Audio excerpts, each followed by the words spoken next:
Brain tumour আছে এত বড় একটা সত্যি লুকিয়ে আপনারা বিয়ে দিতে চাচ্ছিলেন? এটা কি আপনারা ঠিক করেছিলেন? পাত্রপক্ষের এমন কথায় থ হয়ে ছেলের বাবার মুখের দিকে তাকিয়ে রইল রাদিয়ার বাবা। আপনি এসব কি বলছেন? তাছাড়া আপনাকে এসব কে বলল? যে যাই বলুক কেন, আমি আমার ছেলের জীবন নষ্ট করতে পারবো না। তাছাড়া আপনার থেকে এমন কিছু আমি আশা করিনি। বিষয়টা পুরো খোলসা করে না বলেই ছেলের বাবা প্রস্থান করলেন। চোখে মুখে রাজ্যের চিন্তা নিয়ে মাথায় হাত দিয়ে বসে আছে রাদিয়ার বাবা। তার পাশে পরিবারের সবাই নিজেদের মতো আলোচনা করে যাচ্ছে। সকলের একটাই প্রশ্ন, কে সেই ব্যক্তি যে এমন মিথ্যা রটনা রটালো, তাদের ফুলের মতো মেয়েটার জীবন এভাবে নষ্ট করে দিল? বাসার সদরের দরজায় দাঁড়িয়ে সকলের এমন সব কথোপকথন অবাক হয়ে শুনছি আমি। তারা আলোচনায় এতটা নিমজ্জিত যে কেউ খেয়াল করেনি অপরিচিত একটা ছেলে তাদের বাসায় এসে তাদের সব কথোপকথন শুনছে। ঠিক অপরিচিত বললে ভুল হবে, তাদের সাথে আমার সম্পর্ক আছে, রক্তের সম্পর্ক, শুধু যোগাযোগ নেই। এখানে যারা আলোচনা করছেন কেউ আমার চাচু, কেউ ফুফু, কেউ চাচি, কিন্তু আমি তাদের কাউকে চিনি না। জন্মের পর এই প্রথম তাদের সাথে আমার দেখা হয়েছে। এতক্ষণে কেউ একজন আমার খেয়াল করলো, আমার কাছে এসে বলল, কে তুমি? এখানে দাঁড়িয়ে কি শুনছো? আমাকে কোনো কথা বলার সুযোগ না দিয়ে কলার ধরে টেনে সকলের সামনে নিয়ে গেল। ভাই, এটাই মনে হয় সে আমাদের যে মেয়ের ব্যাপারে গুজব রটিয়েছে, এখন মজা নিতে আসছে। আমি অবাক হয়ে লোকটার চোখের দিকে তাকালাম। রাগের কারণে মানুষ যে তার সাধারণ জ্ঞান হারিয়ে ফেলে তার বাস্তব উদাহরণ দেখছি। লোকটার কথা সবার আলোচনা বন্ধ হয়ে গেল। এখন সবার প্রধান আকর্ষণ আমি। সবার তীক্ষ্ণ দৃষ্টিতে নিজেকে জেল পলাতক খুনির মৃত্যুদণ্ডপ্রাপ্ত আসামি মনে হচ্ছে। লোকটা তখন আমার কলার ধরেই আছে, যাতে করে আমি পালিয়ে যেতে না পারি। একজন বৃদ্ধমতো লোক এসে আমার কলার থেকে ওনার হাত সরিয়ে জিজ্ঞাসা করলো, কে তুমি? এতক্ষণে তাদের আচরণ দেখে রীতিমতো আমার গলা শুকিয়ে কাঠখড়ি হয়ে গেছে। কাঁপা কাঁপা গলায় শুধু এইটুকু বললাম, আমি সুমন। আমায় এক গ্লাস পানি দিবেন? গলা শুকিয়ে গেছে। একজন অল্প বয়স্ক মহিলা পানি ভর্তি একটা গ্লাস আমার দিকে এগিয়ে দিল। কলার ধরে নিয়ে আসা লোকটার চোখে এখনো আগুন ঝরছে। কর্কশ শব্দে জিজ্ঞাসা করলো, গলা ভিজেছে? এখন বল, কে তুই? আমাদের বাসায় কেন? আমি সুমন, আমার আম্মু সুলতানা। সেটা তো জানলাম, কিন্তু আমাদের বাসায় আসার কারণ কি? পাশে থেকে একটা মেয়ে বলল, তুমি কি আপুর বন্ধু? বিয়ের দাওয়াতে আসছো? মেয়েটার দিকে তাকালাম। মেয়েটার বয়স খুব বেশি হলে 15 হবে।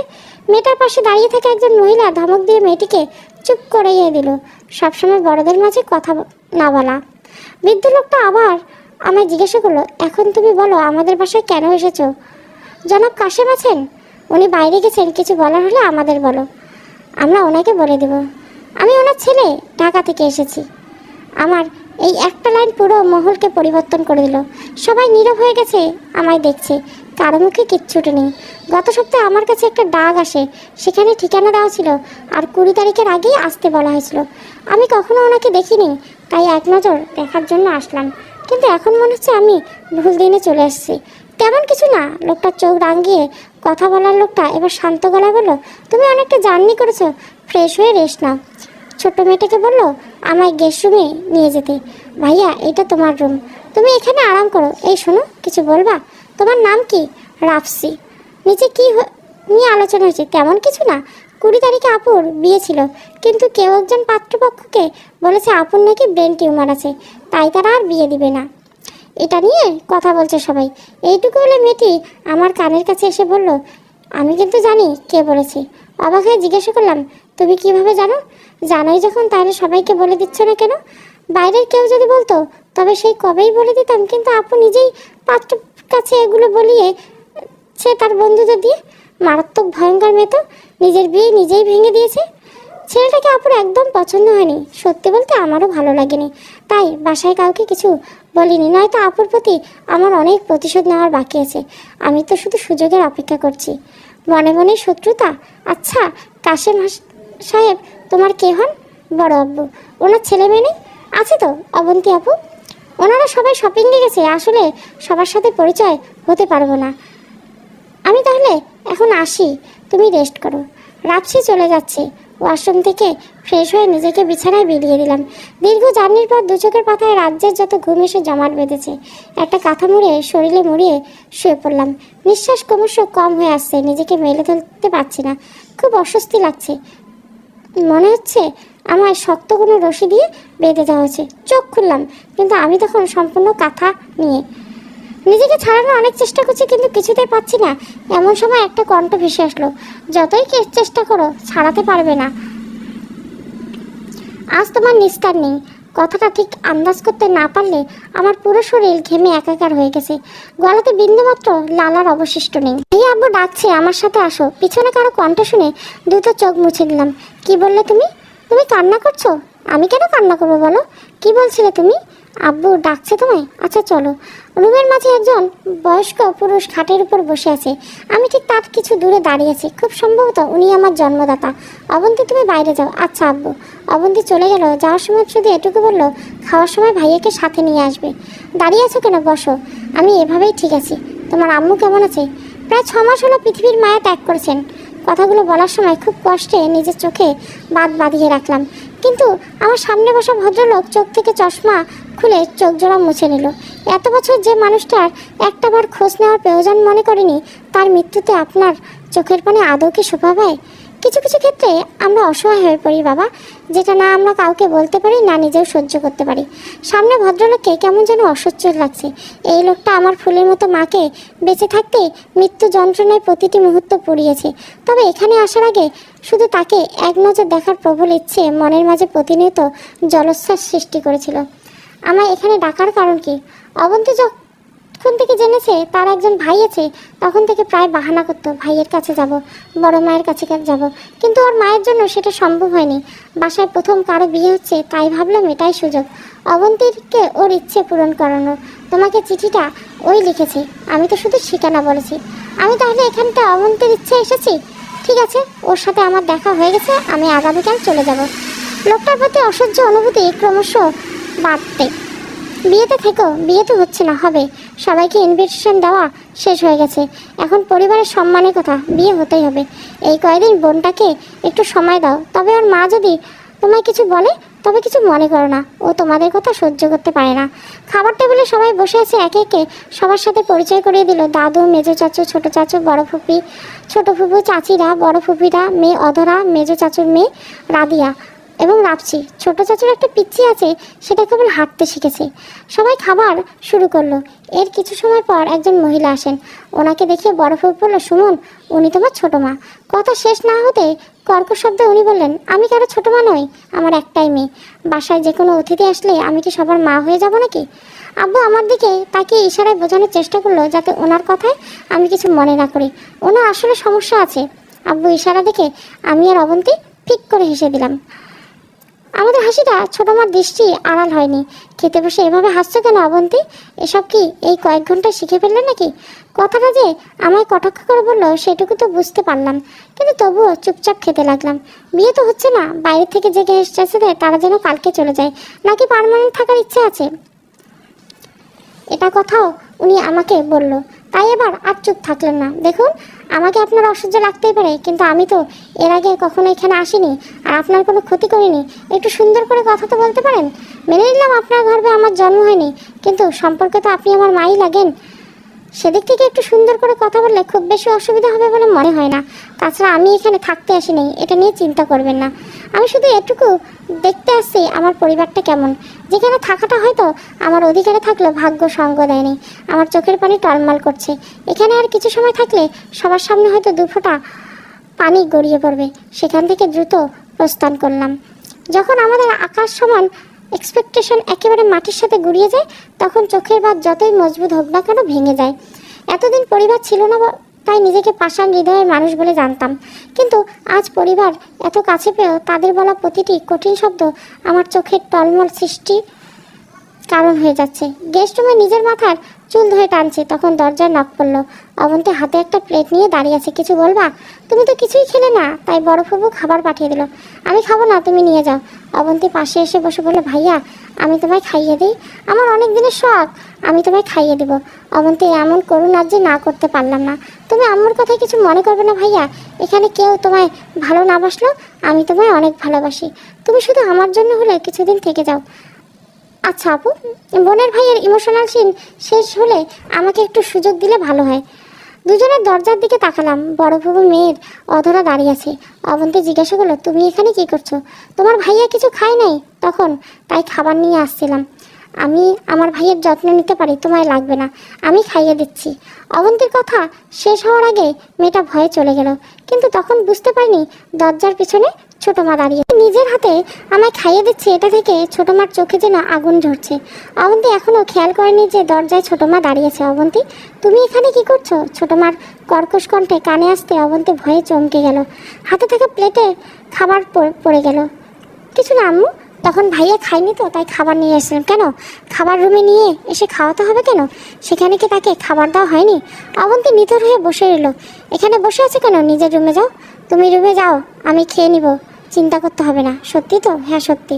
খাবারের প্লেটটা আমার হাতে দিয়ে অবন্তী বেরিয়ে গেল। ছোটো মা তখনও দাঁড়িয়েছিল। আপনি কিছু বলবেন? তুমি অতিথির মতো থাকো, আমার মেয়ের মাথাটা খেতে এসো না। আমায় কোনো উত্তর দেওয়ার সুযোগ না দিয়ে প্রস্থান করেছেন। রাত অনুমানিক 12টা হবে। প্রচণ্ড পিপাসায় গলা শুকিয়ে গেছে।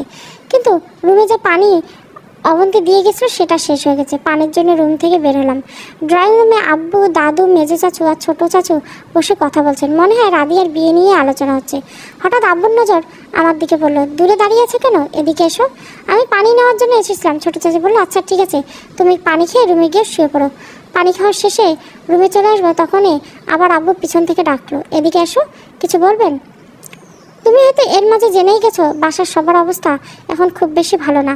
সবাই বিয়ে নিয়ে খুব চিন্তা করছে, কি করা যায় বলে তোমার মনে হয়? এটা তো খুব সাধারণ একটা বিষয়। কেউ একজন মেয়ের বিয়ের বিষয়ে তাদের খবর ভুল দিয়েছে, এটা তাদের বোঝানোর চেষ্টা করুন। আমার মনে হয় তারা বুঝতে পারলে, আর যদি বুঝতে না পারে তবে সেখানে সম্পর্ক না করা ভালো হবে। কার যে বাসার মানুষ সত্য মিথ্যা যাচাই না করে কাউকে অপবাদ দেয়, তারা যাই হোক উত্তম মানসিকতার হতে পারে না। আচ্ছা ঠিক আছে, কাল তুমি আমাদের সাথে যাবে। কোথায়? ছেলের বাসায়। আমি কেন?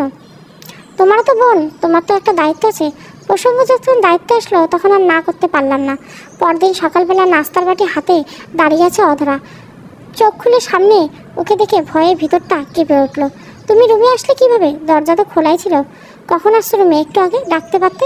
আপনি ঘুমাচ্ছিলেন তাই ডাকিনি। আপনার জন্য নাস্তা নিয়ে এসেছিলাম, ফ্রেশ হয়ে খেয়ে নেবেন। টেবিলে তো মামির কোথায় শান্তি করে খেতে পারবে না? তবে মামি কিন্তু এমন না, খুব ভালো একজন মানুষ। কিন্তু আপনার সাথে কেন যে এমন করছে সেটাই ঠিক বুঝতে পারি না।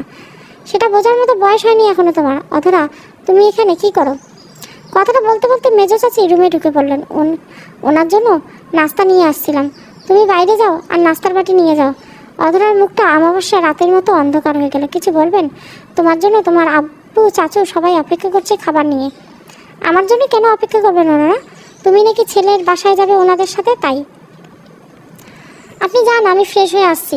ছেলের বাসায় বসে আছি। ছেলের চাচু, দাদু সবাই মিলে ছেলের বাবার সাথে কথা বলছে, কিন্তু ছেলের বাবা কিছুতেই রাজি হচ্ছে না। উনি তার ছেলের ভবিষ্যতে এমন নষ্ট করতে চায় না। আমি চুপচাপ ওনাদের মন বিনিময় দেখছিলাম। বিরক্ত হয়ে ছেলেকে নিয়ে বাসা থেকে বাইরে আসলাম। বাসার বাইরে এসে টঙের দোকানে দুজনে চা খাচ্ছি। বাসা থেকে টঙের দোকানে চা খুব বেশি টেস্টি না। ছেলেটা হয়তো ভেবেছিল আমি বিয়ের ব্যাপারে কিছু বলবো, তাই আমার এমন অফ টপিক শুনে হক চকিয়ে গেল। হ্যাঁ ভাইয়া। আচ্ছা তোমার নাম জানি কি? শুভ্র। আচ্ছা শুভ্র, আমার বোনটাকে তোমার কেমন লাগে? শুভ্র চায়ের কাপে টঙ্গের উপর রেখে আমার খুব কাছে এসে আমার হাতটা জড়িয়ে দিল। আমি শুভ্র থেকে এমনটা মোটেও আশা করিনি ভাইয়া। ওকে প্রথম দেখায় ভালো লেগে যায় আমার। এরপর আমরা কয়েকদিন একসাথে ঘুরেছি। আমি যে সময়টুকু ওর সাথে থাকি, নিজের সমস্ত ক্লান্ত গ্লানি সব দূর হয়ে যায়। আমি ওকে ভালোবেসে ফেলেছি। শুভ্রের আচরণ দেখে মনে হচ্ছে আমি পাগলকে পাগলামি শেখাতে এসেছি। সেখানে ও রাধিয়ার জন্য আগের থেকে পাগল, সেখানে আমি ওর কাছে রাধিয়াকে হাইলাইটস করতে এসেছি। তাহলে বিয়ে নিয়ে এত আকাশ পাতাল সমস্যা কেন? আমার তো কোনো সমস্যা নাই, কিন্তু রাধিয়া বারবার শুধু এটুকু বলে ও আমার জীবন নষ্ট করতে চায় না। আমি ওকে কিছুতেই বোঝাতে পারছি না যে আমি ওর সাথে ওর শেষ পর্যন্ত থেকে যেতে চাই। শুভ্রকে নিয়ে বাসার ভিতরে আসলাম। ততক্ষণে আব্বু চাচু বিদায় নেওয়ার জন্য রেডি হচ্ছে। আপনাদের এখানে কি সিদ্ধান্ত হলো? আব্বু দীর্ঘশ্বাস ছেড়ে বলল, ওনারা কিছুতেই এই আত্মীয়তা করবে না। আমি শুভ্রকে নিয়ে ওর বাবার কাছে গেলাম। কিছুক্ষণ ওনার সাথে কথা বলে আব্বু চাচুর সাথে বাসায় চলে আসলাম। বাসায় এসে নিজের রুমে যাওয়ার আগে শুধু এইটুকুই বললাম, আপনারা বিয়ের প্রস্তুতি নিতে পারেন, বিয়েটা কিন্তু হচ্ছে। দাদু আমারও তাচ্ছিল্যের সুরে বলল, আমরা এতক্ষণ বোঝানোর পর রাজি হলো না, এখানে মিথ্যে স্বপ্ন দেখার কোনো প্রয়োজন নেই। ছোটো মার মতো এই লোকটাও যে আমি চোখের বালি সেটা ওনার সামনে এলেই মুখের আকৃতি অনুমান করা যায়। দাদুর শরীরে একটু আগুন জ্বালানোর জন্য মজা করে বললাম, আপনি বুঝিয়েছেন প্রাচীন নিয়মে, তাই বুঝে নেই। আমি আধুনিক নিয়মে অল্প সময়ে বুঝিয়ে দিয়েছি। সময় মতো হলে রিটায়ার করা, তাড়াতাড়ি রিটায়ার করে নিন। দাদু হয়তো প্রচণ্ড রেগে গেছেন, তাই ওনার দিকে তাকালাম না। তাকালে হয়তো হেসে দিব, যেটা পরিবেশের সাথে একদম ম্যাচ করবে না। সেখান থেকে দ্রুত রুমে চলে আসলাম। আমায় খাইয়ে দিচ্ছে এটা থেকে ছোটো মার চোখে যেন আগুন ঝরছে। অবন্তী এখনও খেয়াল করেনি যে দরজায় ছোটো মা দাঁড়িয়েছে। অবন্তী, তুমি এখানে কি করছো? ছোটো মার কর্কশ কণ্ঠে কানে আসতে অবন্তী ভয়ে চমকে গেল। হাতে থাকা প্লেটে খাবার পড়ে গেল। কিছু না আম্মু, তখন ভাইয়া খায়নি তো তাই খাবার নিয়ে এসেছিলাম। কেন? খাবার রুমে নিয়ে এসে খাওয়াতে হবে কেন? সেখানে কি তাকে খাবার দেওয়া হয়নি? অবন্তী নিথর হয়ে বসে রইল।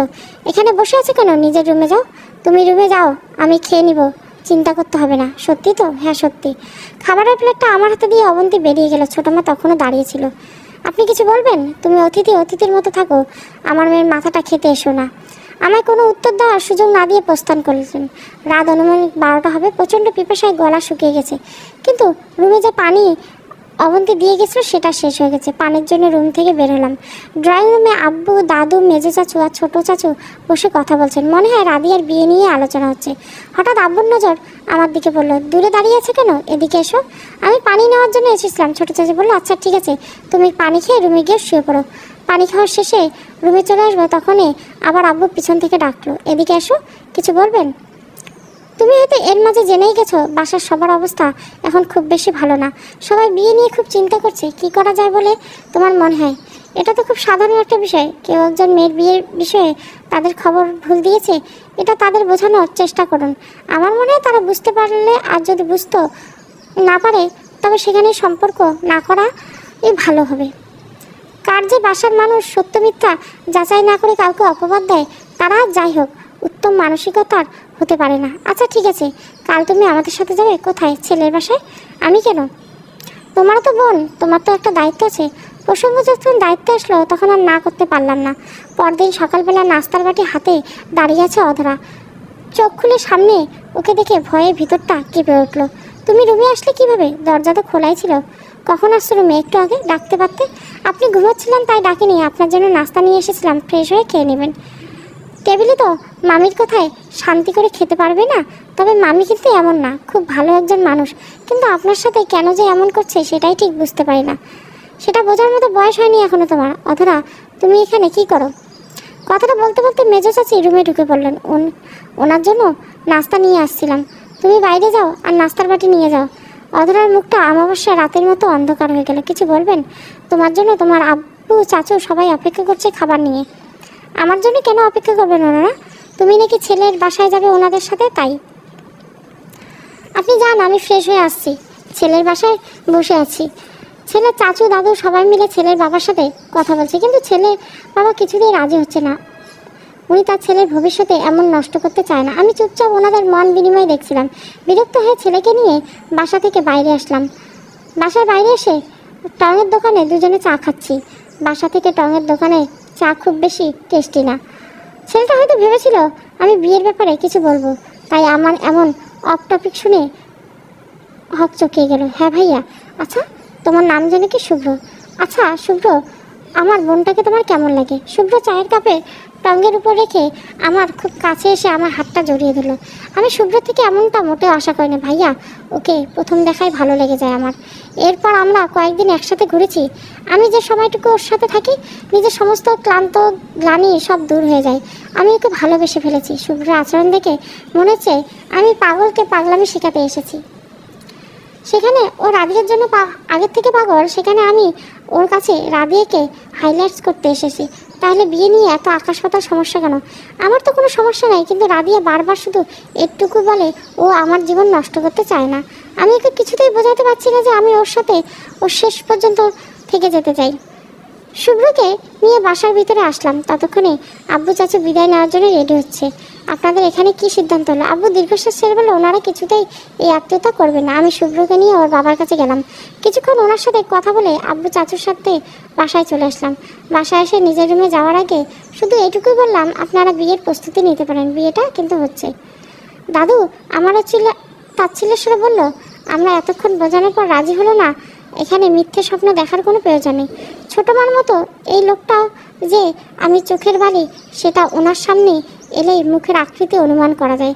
দাদুর শরীরে একটু আগুন জ্বালানোর জন্য মজা করে বললাম, আপনি বুঝিয়েছেন প্রাচীন নিয়মে, তাই বুঝে নেই। আমি আধুনিক নিয়মে অল্প সময়ে বুঝিয়ে দিয়েছি। সময় মতো হলে রিটায়ার করা, তাড়াতাড়ি রিটায়ার করে নিন। দাদু হয়তো প্রচণ্ড রেগে গেছেন, তাই ওনার দিকে তাকালাম না। তাকালে হয়তো হেসে দিব, যেটা পরিবেশের সাথে একদম ম্যাচ করবে না। সেখান থেকে দ্রুত রুমে চলে আসছে। আমার মুখে একটা মিষ্টি ভরে দিয়ে বলল, ছেলের বাড়ি থেকে কল দিয়েছিল, ওনারা বিয়েতে রাজি। আমি একটু আগেই তো বললাম আপনারা সবাই বিয়ের কাজকর্ম শুরু করুন, বিয়ে হবে। তুমি না থাকলে হয়তো বিয়েটা হতো না। আমার মেয়ের জীবনটা একটা ঝড় বয়ে যেত। আমি কিছুই করিনি। আসলে আপনারা সবাই মিলে এত ভালো একটা ছেলে খুঁজে এনেছেন, চাইলেও কেউ বিয়ে ভাঙতে পারবে না। আচ্ছা, এসব নিয়ে পরে কথা বলবো। তুমি তাড়াতাড়ি বাইরে এসো, দুপুরে খাবার সময় হয়ে গেছে। আমি এখন কিছু খাবো না চাচি, আপনারা খেয়ে নিন, আমি এখন একটু ঘুমাবো। বাইরে কারো চিৎকার করে ধমক দেওয়ার শব্দ রুমে আসছে। চাচির দিকে জিজ্ঞাসা দৃষ্টিতে তাকিয়ে বললাম, বাইরে কি হয়েছে? এত জোরে জোরে কে কথা বলছে? এটা তো তোমার মেজো চাচুর কণ্ঠ। কিন্তু উনি তো কোনো কারণ ছাড়া এত জোরে কথা বলেন না। কথাটা শেষ হতে না হতে চাচি দৌড়ে বাইরে গেলেন। চাচির পেছন পেছনে আমিও দৌড়ে বের হলাম। বের হতে দেখলাম বাসার সামনে মেজো চাচু রাদিয়ার গালে সজোরে একটা থাপ্পড় বসিয়ে দিল। দৌড়ে তাদের সামনে গেলাম। আপনি এত বড় মেয়েটাকে মারছেন কেন? সেটা আবার এত মানুষের সামনে? রাদিয়া এতক্ষণে দৌড়ে রুমে চলে গেছে। অবন্তী, তুমি রাদিয়ার কাছে যাও। এখানে দাঁড়িয়ে কি দেখছো? তোমরা যাও সবাই ওর কাছে। আমার ধমকে রাপছি, চন্দ্রিমা, অধরা সবাই অবন্তীর সাথে রাদিয়ার রুমে গেল। সকলের মুখের মাঝে ক্রোধের উজ্জ্বল রেখা জ্বলজ্বল করছে। আব্বুকে জিজ্ঞাসা করলাম, কী কারণে ওকে মারলো? এত বড় মেয়েকে কেউ মারে? আপনারা কেউ ওকে সেভ করলেন কেন? দাদু পাশে বসা ঠিক করেছে। যে মেয়ে বড়দের কথায় অমান্য করে বড়দের মুখে মুখে তর্ক করে, তাকে তো কেটে নদীতে ভাসিয়ে দেওয়া উচিত। কিন্তু কি এমন করেছে? বড় ফুপু বলল, সবাই মিলে এত কষ্ট করে বিয়েটা আবার জুড়ে দিচ্ছে, কিন্তু ও এসে বলল ও বিয়ে করবে না, ছেলে নাকি ওর পছন্দ হয়নি। এতটুকু কারণ? এতটুকু বলে দাদুর চোখে চোখ পড়ল। অগ্নিদৃষ্টিতে আমার দিকে তাকিয়েছে। সরি, এত বড় কারণ? আপনারা এখনও ওকে জীবিত রেখেছেন? দা কাছে জানিয়ে সব নিয়ে চলে আসুন, কেটে নদীতে ভাসিয়ে দিয়ে আসি। গতকাল আমার আফসোস হতো যে আমার এত বড় একটা পরিবার থাকতে আমি অসহায়ের মতো একা ছিলাম। কিন্তু আজ মনে হচ্ছে যে বাড়িতে নিজের পছন্দ অপছন্দের কথা সবার সামনে দাঁড়িয়ে বলা যায় না, সে বাড়িতে না থাকাই আমার জন্য আনন্দের ছিল। তো থাকতে তোমাকে কে বলছে চলে যাও? এটা আমাদের বাড়ি, আর আমাদের বাড়ির মেয়েকে আমরা মারবো না কি করবো সেটা আমাদের ব্যাপার। এবার একটু চিৎকার করে বললাম, আমি এই বাড়ির ছেলে। যতদিন না ছিলাম কিছু বলিনি, এখন আছি তাই বলবো। রাদিয়া আপনার বাড়ির মেয়ে হলেও আমার বোন। আমার তো মনে হয় মেজো চাচু রাদিয়ার গালে থাপ্পড় দেয়নি, সেটা আপনি ওনাকে দিয়ে করিয়েছেন। তোমার মাকে না আমরা দেখেছি, আর না তোমার জন্মের ইতিহাস আমরা জানি। উড়ে এসে জুড়ে বসে একজন তুমি, তাই নিজেকে আমাদের পরিবারের ছেলে ভাবা বাদ দাও। এতক্ষণ আব্বু চুপ থাকলে এবার উনি নিজের বাবার বিরুদ্ধে মুখ খুললেন। এতক্ষণে আপনি সুমনকে যা খুশি তাই বলেছিলেন, সেখানে আমি কোনো কথা বলিনি, কিন্তু ওর মাকে নিয়ে বিন্দুমাত্র কথা আমি শুনতে চাই না। সুমন এই বাড়ির ছেলে, সব থেকে বড় ছেলে। সেটা কেউ মানলো বা না মানলো আমার যায় আসে না। আমি যদি সেদিন আপনার ইমোশনাল ব্ল্যাকমেলের শিকার না হতাম, তাহলে তো এই কথা বলার মতো সুযোগ আপনি কোনো দিনও পেতেন না। লোকটার কথায় চাহনিতে আম্মুর প্রতি এক অদ্ভুত ভালোবাসার প্রতিচ্ছবি ভেসে ওঠে। তবে কেন উনি আলাদা হয়ে গেলেন? কী জন্যই বা ছিল সেই ব্ল্যাকমেল? সুমন, এই বিয়েতে আমাদের পরিবারের সম্মান জড়িয়ে আছে। আমি চাই না বাবা, আমাদের পরিবারের এতদিনের অর্জিত সম্মান এভাবে শেষ হয়ে যাক। আমি জানি সেটা তুমি হতে দিবে না। আব্বু আমার ঘাড়ের উপর হাত রেখে কথাগুলো বলে ধীর পায়ে রুমের দিকে এগিয়ে গেল। সবাই এখন উড়ে এসে জুড়ে বসা এক ছেলের ভরসায় বসে থাকবে? দাদুর সামনে দিয়ে তার চোখে চোখ রেখে বললাম, পৃথিবীর কোনো ছেলেই তার মার ব্যাপারে বিন্দুমাত্র বাজে কথা সহ্য করতে পারে না। তাই পরবর্তী এমন কিছু বলার আগে একবার হলো ভেবে নেবেন, নয়তো আমি আমাদের মধ্যকার সম্পর্কের কথা ভুলে যাব। দাদু কিছু না বলে উনিও উঠে চলে গেলেন। একে একে নিজের কাজে চলে গেলেন। শুধু মেজো চাচু আর ছোট চাচু বসে রইল। এতক্ষণ এখানে এত কিছু হয়ে গেলেও কিন্তু মেজো চাচু একটি বারের জন্য মুখ খুলে নেই। দূরে দাঁড়িয়ে মেজো চাচি নীরব দৃষ্টিতে অশ্রু বিসর্জন দিচ্ছে। মেজো চাচুর পাশে বসে ওনার কাঁধে হাত রাখলাম। কী এত ভাবছো? উনি আমার দিকে তাকালেন। দু চোখে পানি টলমল করছে। আমি কখনো রাদিয়ার উপর জোর গলায় একটা কথা পর্যন্ত বলিনি। আজ ওকে মারলাম। ভদ্রলোক নিজের চোখের পানি আটকাতে ব্যর্থ চেষ্টা করছেন। মেয়ের প্রতি বাবাদের ভালোবাসা একটু ভিন্ন রকম হয়। ওনারা মেয়েকে ঠিক ফুটন্ত ফুলের মতোই ভালোবাসেন, না তো তীব্র রোদ লাগতে দেয় ঝড়ে যাওয়া ভয়ে, আর না প্রবল বাতাস লাগতে দেয় ছিঁড়ে যাওয়ার ভয়ে।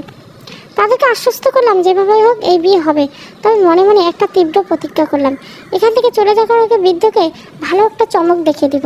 কারণ এতক্ষণে আমি বুঝতে পেরেছি এই বাড়ি আমার বেড়ে ওঠা সব থেকে বড় বাধা এই বৃদ্ধ ভদ্রলোক।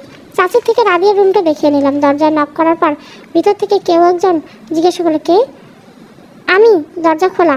চন্দ্রিমা দরজা খুলে দিল। রাদিয়ার কী অবস্থা ভেতরে এসে দেখুন। রাদিয়া তখন চোখ মুছছে। বাহ, মেয়ে থাপ্পড় খেয়ে রুমে বসে কান্না করছে, আর বাবা থাপ্পড় দিয়ে ওখানে বসে কান্না করছে। আমার কথায় রাদিয়ার কান্না তৎক্ষণাৎ হলো। বাবার কি হয়েছে? তেমন কিছু না, তোমার গায়ে হাত তুলছে তাই গেলতি হচ্ছে। জানো ভাইয়া, আব্বু কখনো আমার বকা দেয়নি, কিন্তু আজ দাদুর কথায় আমায় মারলো। রাত্রি পাশে থেকে বলল, ভাইয়া দাদুকে আচ্ছা করে বকে দিচ্ছে আপু। তুমি কিভাবে জানলে? আমি সব দেখেছি। আচ্ছা ঠিক আছে, এখন এ নিয়ে পরে কথা হবে, আমরা কথা বলবো। আগে বলো রাদিয়ার প্রিয় খাবার কি? পাশে থেকে রাপসি বলছে, আমি জানি ফুচকা। আশেপাশে কোথাও ফুচকা পাওয়া যায়? আমাদের পাড়ার মোড়ে কলেজের গেট। আচ্ছা তাহলে আজ আমরা সবাই ফুচকা খেতে বেরিয়ে পড়বো। সবাই রেডি হয়ে নাও, দাদু যেতে দেবে না। দাদু ভাইয়ের উপর কোনো কথা বলবে না, আমি জানি। অবন্তী আমার সাথে এসো তুমি। অবন্তীকে নিয়ে আমার রুমে আসলাম। এখন অবন্তী থেকে জেনে নিতে হবে আব্বু আম্মুর আলাদা হয়ে যাওয়ার কারণ কি ছিল। সেই ব্ল্যাকমেল যার কথা আব্বু আজ অশ্রুসিক্ত চোখে সকলের সামনে বললেন। অবন্তী, তুমি কি জানো আব্বু আর আম্মু আলাদা কেন হয়েছিল?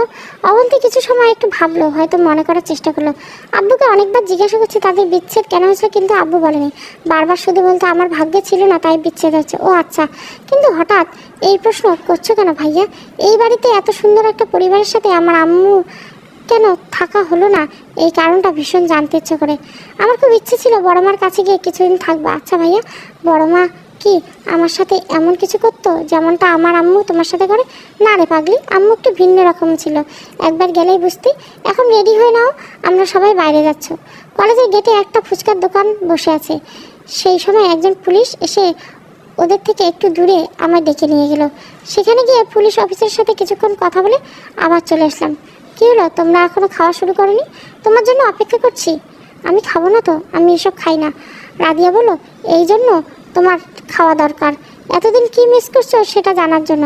একটা ফুচকা তুলে মুখে দিতে দিতে অবন্তীকে জিজ্ঞাসা করলাম, এখানে কেউ ফুপির মেয়ে, কেউ চাচুর মেয়ে, কিন্তু চন্দ্রিমা কার মেয়ে? অবন্তী হাসলো, ও আমার মামার মেয়ে।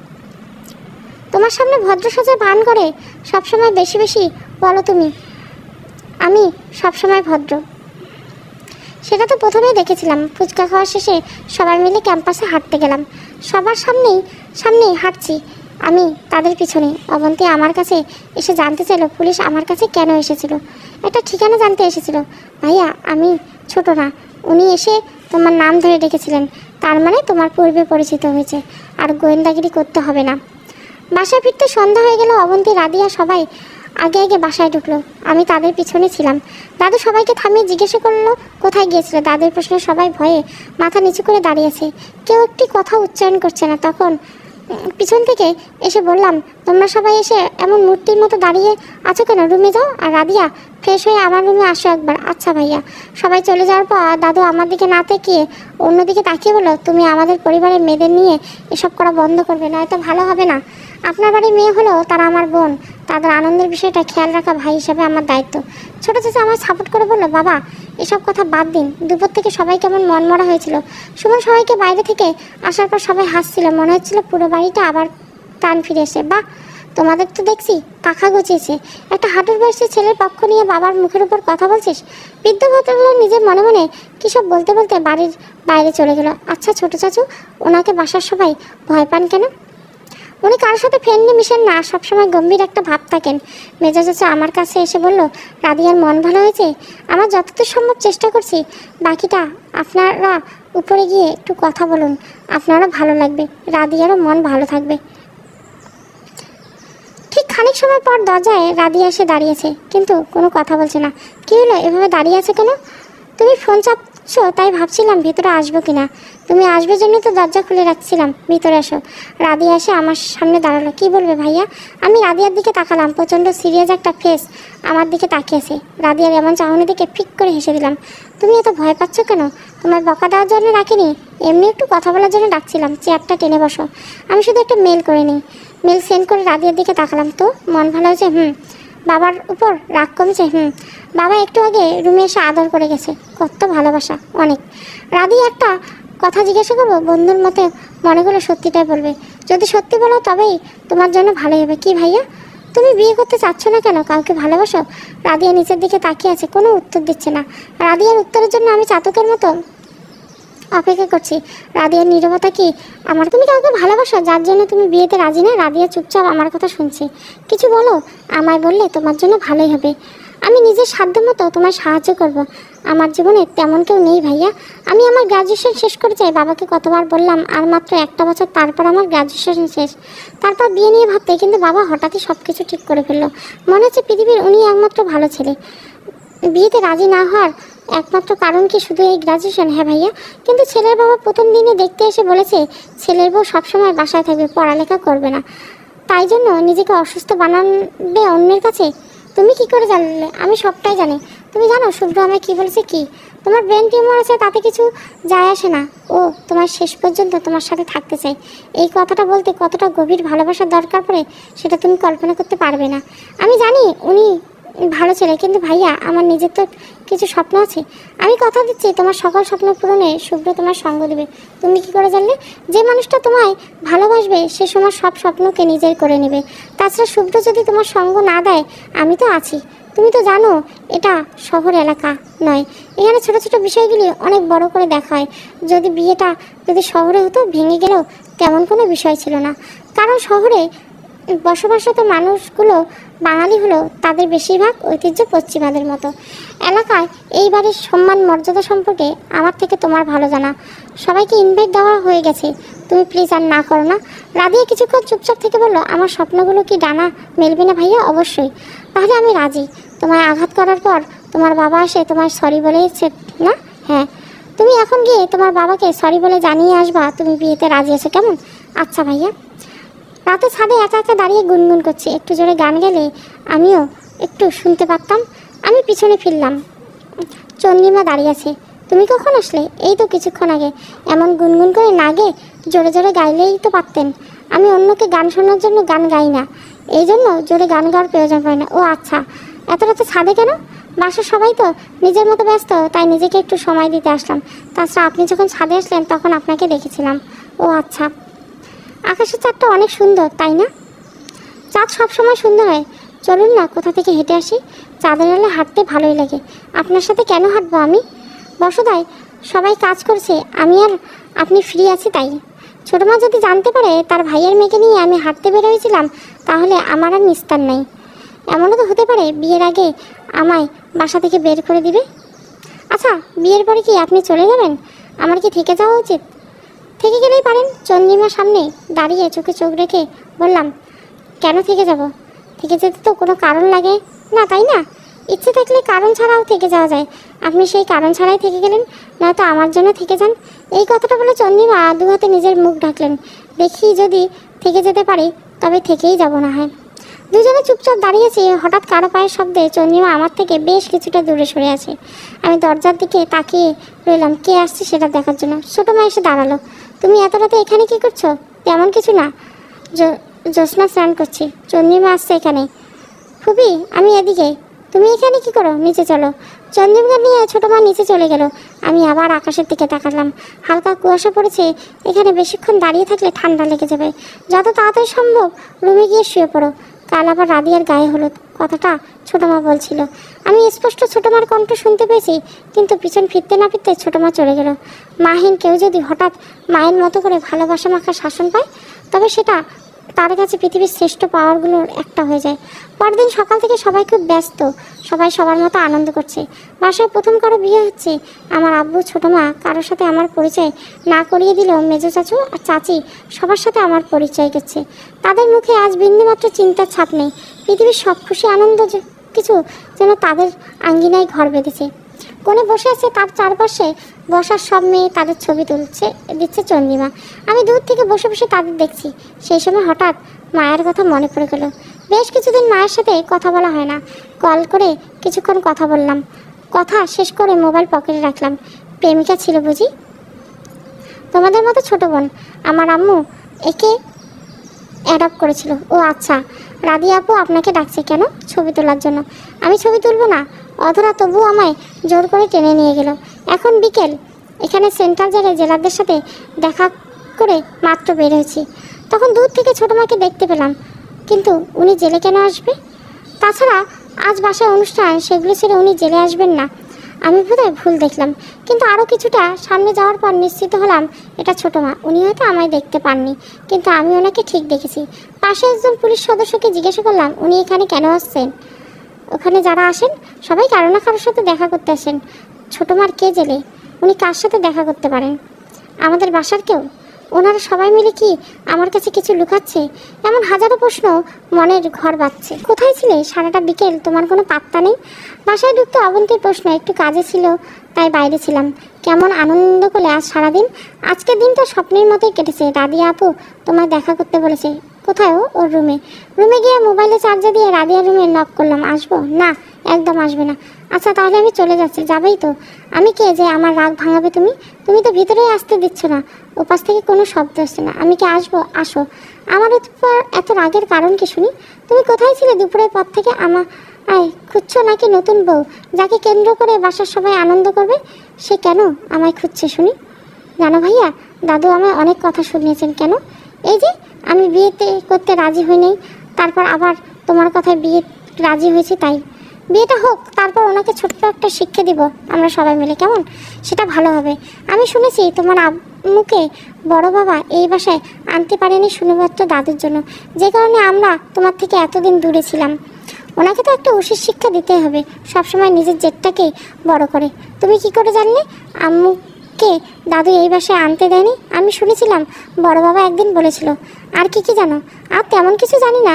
তবে জানো, শুভ্রর সাথে আমার কথা হয়েছে। অনার্স শেষে মাস্টার্স করারও পারমিশন পেয়ে গেছি। বলেছিলাম না তোমার স্বপ্ন পূর্ণ হবে। আমি তাহলে এখন আসি। বাইরে থেকে আসলাম তো, ফ্রেশ হওয়া বাকি আছে। ও ভালো কথা। কোথায় ছিলে তুমি?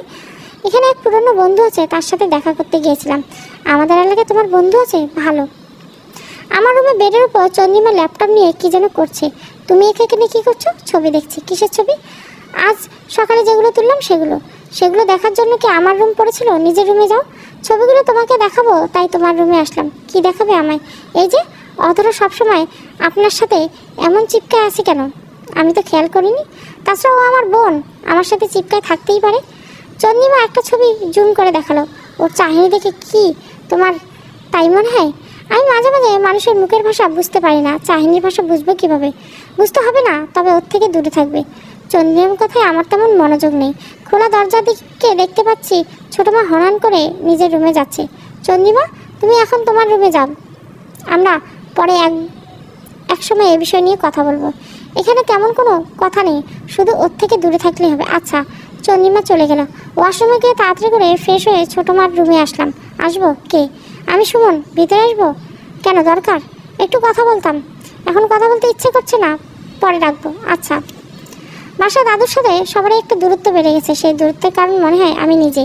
দাদু নিজের মতো করে সবাইকে চালাতে পছন্দ করে, আগের মানুষ যেমন হয় আর কি। বাবা চাচু সবাই ছিল দাদুর বাধ্যগত, কিন্তু আমি আসার পর আমার পক্ষ নিয়ে সবাই কম বেশি দাদুর বিপক্ষে কথা বলে। এটাই সম্পূর্ণ ওনার নীতির বিরুদ্ধে। রাতে খাওয়া দাওয়া শেষ হওয়ার পর বাসার সবাই নিজেদের মতো বিয়ের প্রস্তুতি নিতে ব্যস্ত থাকে। সবার মাঝে থেকে দাদু যখন উঠে নিজের রুমে চলে গেল, তখন ভাবলাম এটাই হয়তো সুযোগ। আমিও দাদুর পিছনে পিছনে তার রুমে গেলাম। তুমি আমার রুমে আসছো কেন? আপনার সাথে কথা কিছু আছে। তোমার সাথে কথা বলার বিন্দুমাত্র ইচ্ছে আমার নেই। তুমি যাও, আমি ঘুমাবো। দাদু শুধু এটুকু জানলো, আমার আম্মুকে আপনি এই বাড়িতে আসতে দেননি কেন? যার বউ সে নিজেই আনতে পারেনি, এখানে আমি কি করব? এর থেকে বেশি কিছু আমি বলতে পারবো না, আর বলতেও চাই না। জানতে চাওয়া পিপাসুকে নিয়ে ফিরে আসলাম। সবার সাথে এসে আবার বিয়ের আয়োজনে অংশ নিলাম। পরের দিন সারাটা দিন সকলের হাজারি ব্যস্ততার মধ্যে কেটে দিল। কারোর সাথে সেভাবে কথা হলো না। আব্বু অনেকের সাথে পরিচয় করে দিলেন। বরযাত্রী বিদায় হওয়ার পর মেজো চাচি কান্নায় লুটিয়ে পড়লো। তাদের অনেক আদরের মেয়ে, কিন্তু আশেপাশে মেজো চাচি নেই। ওনাকে খুঁজতে খুঁজতে ছাদে এসে ওনার দেখা পেলাম। আপনি এখানে কী করতেছেন? আমার কথার শব্দে চোখের পানি মুছে আমার দিকে তাকালো। মেয়েটা আমার অনেক আদরের ছিল, চলে যায় মনে হচ্ছে আমার হৃদয়ে কেউ চুরি করে নিয়ে যাচ্ছে। বুকের মাঝে শূন্যতা অনুভব করছে। ও তো সারা জীবন আপনাদের কাছে থাকবে না, তাই না? তবে ও এমন এক জায়গায় গেছে যেখানে আপনাদের মতোই ভালোবাসা পাবে। সব কিছু তো তোমার জন্যই হলো। আমার মেয়ের জীবনে দেবদূত হয়ে আসলে তুমি। আমি বড় ছেলে হিসেবে দায়িত্ব পালন করছি মাত্র। মেজুসে খুব কোমল হৃদয়ের মানুষ, আমায় জড়িয়ে ধরে বাচ্চাদের মতো কান্না জোরে করে দিলেন। চাচু, কিছু মনে না করলে একটা কথা জিজ্ঞাসা করে? আমায় ছেড়ে দিয়ে চোখের দিকে তাকিয়ে বলল, কি জানতে চাও? আব্বু আম্মুর বিয়ের পর কি হয়েছিল? মেজো চাচা আমার দিকে কিছুক্ষণ তাকিয়ে থেকে বলল, সেটা তোমার না জানা আমার মনে হয় সব থেকে ভালো। আমি জানতে চাই আমার মার সাথে কি ঘটেছে, সেটা আমার জানতে হবে। তোমার মায়ের সাথে যা ঘটেছিল সেটা ছিল এই বাড়ির এক নিকৃষ্ট অতীত। যা শুনলে তোমার হয়তো এই বাড়ির মানুষগুলোর উপর থেকে ভালোবাসা সম্মান শেষ হয়ে যাবে। আমি কারো আসার শব্দে চুপ হয়ে গেলাম। অধরা এসে মেজো চাচুকে ডেকে নিয়ে, গতকাল যে বাড়িতে হই হুল্লোড় ছিল আজ এই বাড়ি একদম নিশ্চুপ। সকালে খাবার টেবিলে দাদু বলেছিল, বিয়ে শেষ হয়ে গেছে, এখন তুমি চলে যেতে পারো। দাদুর কথায় উত্তর দিল মেজো চাচি, সুমন্ত এই বাড়ির ছেলে, এখানে থেকে গেলে কি এমন ক্ষতি হবে যাবে? তুমি কবে থেকে মুখে মুখে কথা বলতে শিখলে? নাকি এই ছেলে তোমায় বেয়াদবি শেখাচ্ছে? মেজো চাচিকে সাপোর্ট দিচ্ছে আব্বু। এখানে থাকার অধিকার আছে ওর, ও চাইলে এখান থেকেই যেতে পারে। আমি আমার বাসায় কোনো বেয়াদবকে রাখবো না। আমায় নিয়ে আপনাকে এত চিন্তা করতে হবে না। আমি আগেও বলছি আমি এখানে থাকতে আসিনি, আজকে কোনো টিকিট পাইনি, আগামীকাল রাতেই আমি চলে যাব। এই বিষয় নিয়ে নিজেদের মধ্যে এত আলোচনা করে দূরত্ব বাড়াতে হবে না। আমি যেমন এসেছি আবার তেমন চলে যাব। খাবার টেবিলে নীরবতা ছেয়ে গেল। দাদু, ছোটো মা আর অবন্তী ছাড়া বাসার সবাই একে একে শুধুমাত্র এটা বলার জন্য আমার রুমে আসছে, তুমি থেকে যাও। এখন দুপুর। বড় বড় দুইটা লাল চোখ নিয়ে অবন্তী আমার সামনে দাঁড়িয়ে আছে। সে যে কান্না করছে এতক্ষণ সেটা বোঝা যায়। অবন্তীকে কাছে বসলাম। পাগলি মেয়ে, কান্না করছো কেন? তুমি কেন চলে যাবা? তুমি আমার কাছে থেকে যাও না প্লিজ। পাগলি মেয়ে, আমার তো একটা বাসা আছে, সেখানে আমার জব আছে, আমি এখানে থাকলে হবে কি? আমি এত কিছু জানি না, তুমি থেকে যাও। আমার নাম্বার তো এখন তোমার কাছে থাকলো, তুমি ছুটি পেলে আমার কাছে ঘুরতে যাবে। আমার মনে হয় না আম্মু যেতে দিবে। না দিলে আমি এসে দেখা করে যাব কেমন? তবু কান্না থামাও। পাগলি মেয়ে একটা, কেউ অত কান্না করে? অবন্তী অনেকটা সময় আমায় জড়িয়ে ধরে কান্না করলো। বাসার সবার কেমন যেন মন খারাপ। হয়তো আমার জন্য। মাত্র এই কয়েকদিনে সবার সাথে এভাবে মিশে যাব ভাবতে পারিনি। রাতে ছাদে দাঁড়িয়ে রাতের আকাশের নীরবতা অনুভব করছি। হঠাৎ কেউ পিছন থেকে এসে খুব শক্ত করে জড়িয়ে ধরলো। প্রথমে অবন্তী ভেবে কিছু বলিনি, কিন্তু এটা অবন্তী নয়। কয়েকবার জিজ্ঞেস করলাম কে পেছনে, কিন্তু কোনো উত্তর আসলো না। অতঃপর নিজেকে ছাড়িয়ে নিয়ে পিছনে ফিরলাম। অধরা ছলছল চোখে আমার দিকে তাকিয়ে আছে। তুমি এখানে কেন? আর আমায় এভাবে ধরেছিলে কেন? তুমি কেন চলে যাবে? আমি এখানে থাকতে আসিনি, তাই চলে যাবে? আমি তো এসেছিলাম অতিথি হয়ে। তোমার সাথে আমাকে নিয়ে যাও। কোথায় যাবে তুমি? তোমার সাথে তোমার বাসায় যাব। বিয়ে হোক, তারপর তোমার বর্ষ তোমাকে নিয়ে যাব আমার বাসায়। আমি তোমাকে বিয়ে করব মানে? আমি তোমাকে ভালোবাসি। পাগল হয়ে গেলে নাকি? আমি তোমার ভাইয়া, নিজের ঘুমন্ত বিবেককে জাগাও। আমার তোমাকে খুব ভালো লাগে, আমি তোমাকেই বিয়ে করব। তোমার এখনো বিয়ের বয়স হয়েছে? আগে নিজের পড়ালেখা শেষ করো। তাছাড়া আমাকে তো তুমি ভালো করে চেনোই না। আমি চিনতে চাই না। মিষ্টি বোন, আমার পাগলামি করো না। তুমি বড় হও, আমি তোমাকে আমার বাসায় ঘুরতে নিয়ে যাব। আমি তোমার বোন না। আচ্ছা শোনো, তুমি যে আমায় এসব কথা বলছো সেগুলো যেন কেউ না জানে, কেমন? তুমি বড় হয়ে নাও, নিজের পড়ালেখা শেষ করো, তারপর ভেবে দেখবো তুমি আমার বোন নাকি অন্য কিছু। তবে পড়ালেখা শেষ হওয়া পর্যন্ত তুমি আমার বোন, কেমন? তুমি সত্যি বলছো? একদম। আচ্ছা, নিচে তোমায় খেতে ডাকছে, তাড়াতাড়ি এসো। তুমি চলে যাও, আমি আসছি। অধরা চলে গেল। মানুষ আবেগে বয়সে কত কিছু না করে। অল্পতে যে কাউকে ভালো লেগে যায়, আবার অল্পতে কারো প্রতি ঘৃণা জন্ম নেয়। অল্প আঘাতে অনেক বেশি কষ্ট পায়, আবার মাঝে প্রবল আঘাতে বিন্দু পরিমাণ ব্যথা দিতে পারে না। খাওয়া শেষ করে ছোটো মা রুমে আবার গেলাম। কি সমস্যা? আমার রুমে কেন আসছো? গত বছর একটা কথা জিজ্ঞাসা করতে আসছিলাম। ও হ্যাঁ, বলো সেটা কি? আপনি সেলটান জেলে কেন গিয়েছিলেন? তুমি কি আমায় ফলো করো? আমি সেখানে একটা কাজে গিয়েছিলাম, আপনাকে দেখলাম তাই জিজ্ঞাসা করলাম। তোমার কাজ থাকতে পারে, আমারও থাকতে পারে না? আমি সেখানে জেলার সাথে দেখা করতে গিয়েছিলাম, কিন্তু আপনি সেখানে কোনো কয়েদির সাথে দেখা করতে গিয়েছিলেন। যদি কোনো সাহায্য লাগে তবে অবশ্যই আমায় বলতে পারেন। বিশ্বাস করুন, আমি আপনাকে সাহায্য করব। আমার কোনো সাহায্য লাগবে না, তুমি তাড়াতাড়ি এই বাসা থেকে চলে গেলেই বেশি খুশি হব। দয়া করে এইটুকু সাহায্য করো। মুচকি হেসে বললাম, আমি এখানে থাকতে আসিনি, তবু আমাকে নিয়ে আপনাদের চিন্তার শেষ নেই। যদি থাকতে আসতাম তাহলে না জানি আপনার কী অবস্থা হয়ে যেত। একটা কথা বলুন শুনি, আমার নিয়ে এত ভয় কেন? আমার আম্মু তো নেই যে আপনার থেকে আপনার স্বামীকে নিয়ে যাবে। তবে কেন এত ভয়? কিসের ভয়? তোমাকে কেন ভয় পাবো? তোমাকে আমার সহ্য হয় না, তাই তুমি যত তাড়াতাড়ি এখান থেকে চলে যাও আমার জন্য স্বস্তি। ছোট মার সাথে কথা বলতে সময় মোবাইলে একটা কল আসে। কথা বলতে বলতে বেরিয়ে আসলাম। নিজের রুমে এসে কথা বলা শেষ করে ফোনটা পাশে রেখে বিছানায় শরীর এলিয়ে দিলাম। দরজার ফাঁক থেকে চন্দ্রিমা বেরিয়ে আসলো। ভালোই তো প্রেমের কথোপকথন হচ্ছে চারিদিকে। চন্দ্রিমাকে দেখে আমি কিছুটা ভয় পেয়ে যাই, কারণ এতক্ষণ ফোনে যা কথা বলছিলাম সেগুলো শুনে ফেললে না তো আবার? তুমি এখানে কেন? কখন আসলে? আগে তো অনেক আগেই। তোমার জন্য অপেক্ষা করছি। আমার জন্য অপেক্ষা করছো কেন? চন্দ্রিমা হাতে একটা ছুরি নিয়ে আমার গলা ধরে। তোমায় বলিনি ওই মেয়ে তোমার চারদিকে বেশি ঘুরঘুর করছে? ওর থেকে দূরে থাকো। গলা থেকে ওটা সরাও, কেটে যাবে। তাছাড়া ছোট মেয়ে, এটা ওর আবেগ। এখন ওর বিবেকের থেকে আবেগকে বেশি প্রাধান্য পাবে। চন্দ্রিমা হঠাৎ আমার কথা থেকে মনোযোগ সরিয়ে আমার গলায় খুব মনোযোগ দিয়ে কী যেন দেখতে লাগলো। তোমার গলায় এটা কাটা দাগটা কিসের? ওটা আম্মু বলছে ছোটবেলায় নখ বড় ছিল, আমার ওই নখ দিয়ে কেটে গেছে, কিন্তু মনে হচ্ছে এটা কোনো ধারালো ছুরি দিয়ে কেটে গেছে। তোমার মনে হলো তো আর হবে না? যাই হোক, ওর আশেপাশে যেন আর না দেখি। চন্দ্রিমা চলে যাচ্ছে। হাঁপ ছেড়ে বাঁচলাম। হয়তো আমার কথা শুনতে পাইনি, কিন্তু হঠাৎ থেমে আমার দিকে তাকিয়ে জিজ্ঞাসা করলো, তুমি ফোনে কিসের কথা বলছিলে? কাকে মারার কথা না গুম করে দেওয়ার কথা? ঠিক বুঝতে পারিনি। তুমি শুনতে ভুল করেছো, আমি এমন কিছু বলিনি। আমি তো আমার বন্ধুর সাথে কথা বলছিলাম। চন্দ্রিমা আমার কথা বিশ্বাস করে চলে গেল। আমিও প্রশান্তির একটা শ্বাস ছাড়লাম। ওই বাসা ছেড়ে নিজের বাসায় আসা আমার আজ 3 মাস হলো।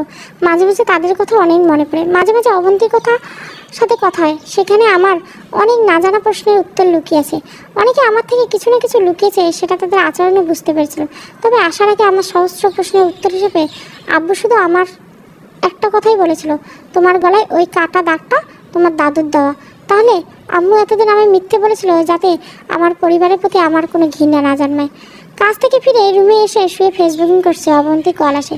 ভাইয়া জানো, আজ আমি অনেক খুশি। হঠাৎ এত খুশি হওয়ার কারণ কি? আমার তো এসএসসি পরীক্ষা, এখন অ্যাডমিশন টেস্টের জন্য আব্বু আমায় তোমার ওখানে পাঠাবে। আব্বু নিজেই বলেছে আমায়। তাই ওটা তো আসলে অনেক খুশির কথা। ছোটো মা কিছু বলেনি? আম্মুকে তুমি ভয় দেখিয়ে গেছো না, তাই আম্মু হয়তো কিছু বলেনি। তুমি কবে আসবে? আগামী পরশুও তো রওনা দেব। আমি গিয়ে নিয়ে আসবো। না, আমি যেতে পারবো। এতটাই পথ একা একা আসবে, বোরিং লাগবে না তো? একা যাবো না তো, চন্দ্রিমা আমার সাথে যাবে। ও তো অ্যাডমিশন টেস্ট দেবে। আচ্ছা, তুমি শুধু সময় মতো আমাদের রিসিভ করবে, তাতেই হবে। সেটা নিয়ে চিন্তা করতে হবে না রে পাগলি বোন আমার। তোমার ভাই যথাযথ সময় পৌঁছে যাবে। অবন্তী, আসলে ওকে তো একটা সুন্দর রুম থাকতে হবে। এই বাসায় আমার রুম আর আম্মুর রুমের স্পেস একটু বড়, বাকি যেগুলো আছে সেগুলো তুলনামূলকভাবে ছোট।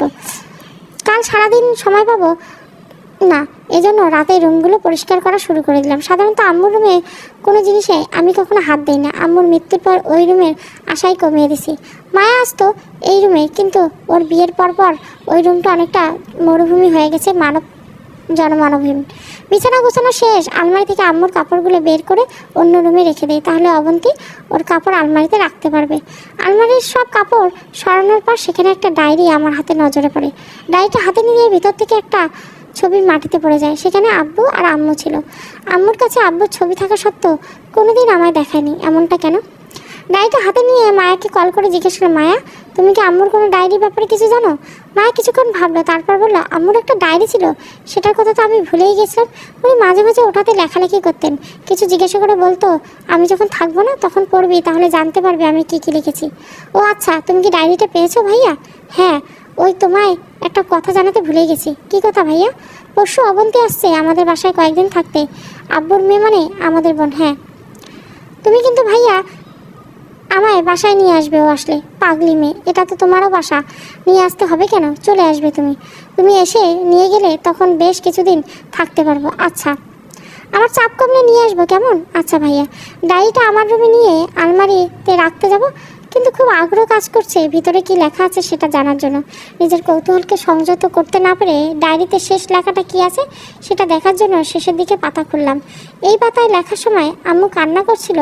ডায়েরির পাতায় স্পষ্ট পানির দাগ লেগে আছে। লেখাটা প্রায় 1 বছরের। সেখানে লেখা আছে, আজ আবার তোমার সাথে দেখা হলো।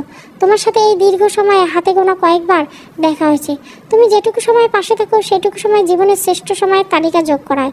তবে তুমি বললে আমাদের আর কখনো দেখা হবে না, কারণ রিয়া আমাদের দেখা করার ব্যাপারটা কিছুটা আন্দাজ করেছে।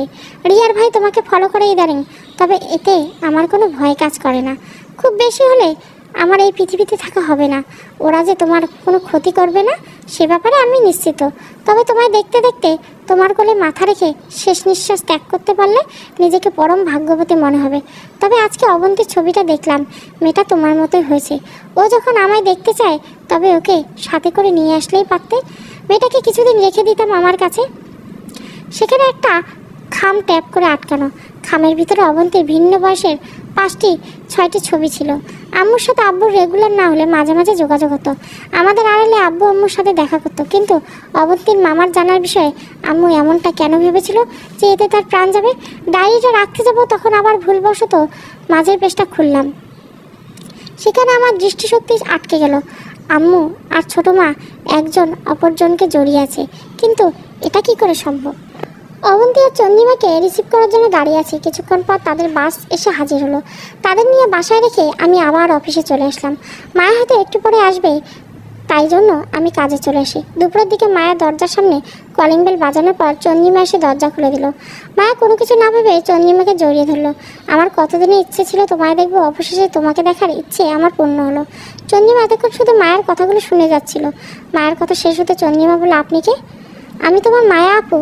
তুমি না অবন্তী? আমি চন্দ্রিমা। অবন্তী ভিতরে ভিতরে আসুন। মায়া, অবন্তী আর চন্দ্রিমা তিনজনে মিলে রাতের জন্য রান্না করলো, কিন্তু আমি বাসায় ফেরার আগেই মায়া বাসা থেকে চলে গেল। রাতে বাসায় ফিরে অবন্তীর থেকে জানতে চাইলাম মায়া এসেছিল কি না। আপু এসে আবার চলে গেছে। তবে আপু কি কোনো প্রকার মানসিক সমস্যা আছে? এমন প্রশ্ন কেন? আপু কেমন অস্থির হয়েছিল পুরোটা সময়। আমি আর চন্দ্রিমা যখন রান্নাঘরে রান্না করছিলাম তখন উনি বড় মার রুমে এসে কি যেন খুঁজছিল। এটা শুনে আমি মুচকে হেসে বললাম, ও আম্মুর রুমে একটু বেশি যাতায়াত করতো তো ওর কিছু ছিল মনে হয় ওই রুমে, তাই খুঁজছে হবে হয়তো। রাতের খাবার একসাথে খেয়ে অবন্তী আর চন্দ্রিমা আম্মুর রুমে চলে গেল। আমি আমার রুমে কিছুক্ষণ ফেসবুক ঘাটাঘাটি করলাম। এখন মোটামুটি গভীর রাত, হয়তো অবন্তী আর চন্দ্রিমা ঘুমিয়ে পড়েছে। আমার রুমের ব্যালকনিতে গিয়ে একটি সিগারেট জ্বালালাম। তুমি সিগারেট খাও? অবন্তী ভেবে তড়িঘড়ি করে লুকিয়ে ফেললাম, কিন্তু সে চন্দ্রিমা ছিল, তাই আবার বের করলাম। এটাতে কি সুখ পাও? ঠিক সুখ না, তবে পৈশাচিক একটা প্রশান্তি মেলে। কীভাবে? এই যে ধোঁয়া উড়ে যাচ্ছে, মনে হচ্ছে আমার মনের মাঝে সব ডিপ্রেশন, আমার মাঝে কষ্ট যন্ত্রণা সব উড়ে কিছুটা ধোঁয়ার সাথে উড়ে উড়ে ওই আকাশে চলে যাচ্ছে। এই সব কিছু মনের ভ্রম। তুমি এত রাতে এখানে কেন? একটা হাত এতক্ষণ থেকে পিছনে ছিল, সেই হাতটা সামনে নিয়ে আসলো। এটা কোথায় পেলে? আমার এই টি শার্টটা তো হারিয়ে ফেলছি। হারায়নি, আমি চুরি করেছিলাম। কেন? তোমাকে আমার অনেক ভালো লাগে, সেটা তোমাকে বলা হয়নি। তোমার সাথে আমার সবসময় কথা বলতে ইচ্ছে হয়, সেটা তো পারিনি, তাই তোমার টি শার্টের সাথে সবসময় কথা বলতাম। এতে করে কি লাভ হয়? ওই যে প্রশান্তি পাই। তা ফেরত দিচ্ছ কেন? আমি প্রতিনিয়ত এটার প্রতি প্রচণ্ড আসক্ত হয়ে পড়ছি। তাছাড়া এখন তো তুমি কাছেই আছো কিছুদিন, ডিরেক্ট তোমার সাথে কথা বলতে পারবো, তাই এটার দরকার পড়বে না। মাথা থেকে এইসব ভূত তাড়াও, যা করতে আসছো সেটা করো। ছোটো মার কানে যদি এসব কথা যায় তবে তোমার কী হবে ভাবছো? সেটা কি তুমি ভাববে? রুমে গিয়ে ঘুমিয়ে পড়ো। চন্দ্রিমা আর কিছু না বলে রুমে চলে গেল। এই শোনো, বলো। সিগারেটের কথা যেন অবন্তী না জানে। আচ্ছা, এমনটা নয় যে চন্দ্রিমাকে আমার মনে ধরেনি। প্রথমে দেখার পর অবসরে চন্দ্রিমাকে খুঁজতাম, কিন্তু যখন জানতে পারলাম চন্দ্রিমা ছোটো মার ভাগ্নি, তখন থেকে নিজের চাওয়াকে দাবিয়ে রাখতে লেগেছি। তাছাড়া চন্দ্রিমার মায়াবী চোখের চাহিনিতে যে কেউ ঘায়েল হবে। পরের দিন সকালে অবন্তী আর চন্দ্রিমাকে নিয়ে চারপাশে একটু ঘুরলাম। বাসায় ফেরার পথে বাসায় পাশের একটা ভালো অ্যাডমিশন কোচিংয়ে অবন্তী আর চন্দ্রিমাকে ভর্তি করিয়ে দিয়ে আসলাম। বিকেলে হঠাৎ বৃষ্টিতে চন্দ্রিমা আর অবন্তীর দীর্ঘ সময় ভিজলাম। আমার ছোটোবেলা থেকে অল্পতে ঠান্ডা লাগার ওষুধ বেঁধে যায়। এবার অবশ্য তার ব্যতিক্রম কিছু হবে না। রাতে খাবারের সময় হতে না হতে জ্বর সর্দি এসে জুড়ে বসেছে। অবন্তী জোর করে একটু খাইয়ে দিল। এরপর ওষুধ খেয়ে নিজের রুমে কম্বল মুড়িয়ে শুয়ে পড়লাম। ভাইয়া কাঁপা ভাবে মাথা থেকে কম্বল সরালাম। এই গরম দুধ খেয়ে নাও, ভালো লাগবে। আমি এখন কিছুই খাবো না, আমার প্রচণ্ড মাথা ব্যথা করছে। চন্দ্রিমা অবন্তীকে ওর রুমে পাঠিয়ে দিয়ে কোলে আমার মাথা তুলে চুলগুলো ধীরে ধীরে টানতে লাগলো। মায়ের মতো স্নিগ্ধ কোমল স্পর্শ অনুভব করছে। প্রতিটি পুরুষের চাওয়া থেকে ঠিক তার মায়ের মতো কেউ একজন তার জীবনসঙ্গী হোক। আর চন্দ্রিমার স্পর্শে আমি দীর্ঘদিন পর আম্মুর স্পর্শ অনুভব করতে পারছি। পরের দিন সকালে যখন চোখ খুললাম তখন বুকের উপর ভারী কিছু একটা উপস্থিতি লক্ষ্য করছে। মনে হচ্ছে বুকের মধ্যে কেউ ভারী বস্তু দিয়ে খোদাই করে বসিয়ে দিয়েছে। যখন মাথা তুলে দেখলাম সেটা ছিল চন্দ্রিমা ছিল। মেয়েটা মনে হয় গতকাল রুমেই ছিল। ধীরে ধীরে চন্দ্রিমার মাথা মুখ থেকে নামিয়ে বালিশে দিলাম। এরপর ওকে ভালো করে শুইয়ে দিলাম। গতকাল রাতের থেকে আজ মাথাটা বেশ হালকা লাগছে। ধীরে ধীরে হেঁটে বাড়ির আঙিনায় গেলাম। সেখানে ফলোয়া চেয়ারে বসে বসে আকাশের দিকে তাকিয়ে মিষ্টি রোদের ছোঁয়া উপভোগ করছি। তুমি এখানে? অবন্তী চা হাতে দাঁড়িয়েছে। কিছু বলবা? তোমার জন্য চা নিয়ে আসছি। ও আচ্ছা, দাও এদিকে। এখন কেমন লাগছে? গতকাল রাতের থেকে ভালো। চন্দ্রিমাকে সারা রাত আমার রুমে ছিল। একবার রুমে এসে শুয়ে পড়ছিল, কিন্তু মাঝরাতে আবার তোমার রুম থেকে অদ্ভুত আওয়াজ আসছে শুনে দৌড়ে আসি। তখন তোমার জ্বর অনেকটা বেড়েছে। আমি তোমার মাথায় জল পড়তে দিয়েছিলাম, কিন্তু আমার শরীরও হালকা খারাপ ছিল, জন্য জোর করে আমার রুমে পাঠিয়ে দিয়ে সারা রাত তোমার মাথায় জল পড়তে দিয়েছে। মেয়েটা অনেক ভালো জানো। তবে ও কিন্তু এখানে কোচিং পড়তে আসেনি। তাহলে ও তোমার জন্য এসেছে। ওই কয়েকদিন তোমার প্রতি অনেক দুর্বল হয়ে গেছে। পরীক্ষা শেষে বাসা থেকে ওর জন্য পাত্র খুঁজছে। এরপর দুজন মিলে বুদ্ধি করে এখানে চলে আসে, যদি তুমি ওকে রেখে দাও সেই আশায়। বাহ, আমার বোন আমার জন্য পাত্রী ঠিক করে সেটা আবার সাথে করে নিয়ে এসেছে। দুজনে হাসাহাসি করছি। হঠাৎ অবন্তী বলল, জানো ভাইয়া, ওর আব্বু আম্মু কেউ বেঁচে নেই। ছোটোবেলা থেকে আমাদের বাসায়। মাঝে মাঝে ওকে খুব উদাস দেখি। কেউ না বুঝলেও আমি বুঝতে পারি ও একজন নিজের মানুষের অভাবে উদাস হয়ে যায়। তোমার মাঝেও নিজের উদাসীনতার সীমান্ত দেখতে পায়। তুমি ওকে রেখে দিলে খুব ভালো হবে। তুমি অনেক বড় হয়ে গেছো দেখছি। তোমার আম্মুর ভাই, ছোটো মার ভাইয়ের শব্দটা আসতে ডায়েরির কথাটা মনে পড়ে গেল। অবন্তী, তুমি আমার রুমে গিয়ে আমার বালিশের নিচে তোষকের নিচে একটা ডায়েরি আছে, ওটা নিয়ে আসো। অবন্তী উঠে গিয়ে ডায়েরিটা নিয়ে আসলো। সেখান থেকে আম্মু আর ছোটো মার ছবিটা বের করলাম। এটা বিষয়ে কিছু জানো কি তুমি? বড় বড় চোখ নিয়ে তাকিয়ে আছে অবন্তী। এটা তো অসম্ভব। আমি কি সত্যি দেখছি? ডায়েরিটা অবন্তীর হাতে দিয়ে যে পেজে ভাঁজ করা আছে সেই পেজটা জোরে পড়ে। অবন্তী পেজটা পড়তে শুরু করলো। আল্লাহ এমন অবিচার কখনো সহ্য করবে না। আমার অপরাধের শাস্তি আমার মেয়ে কেন পাবে? ও তো নিষ্পাপ ছিল। আমার টুইন্স বাবুর একজনকে আজ বিসর্জন দিতে হলো। আমি যদি আগে জানতাম এমন কিছু হবে তবে কখনোই তোকে ওই বাড়িতে পাঠাতাম না। আমায় ক্ষমা করে দিস, তোর আম্মু তোকে বাঁচাতে পারলো না। তোমরা টুইন ছিলে? আমিও এই ডায়েরিটা পড়েছি। পড়ার পর জেনেছি সুমন এবং সুনয়না। ডায়েরিটা কার?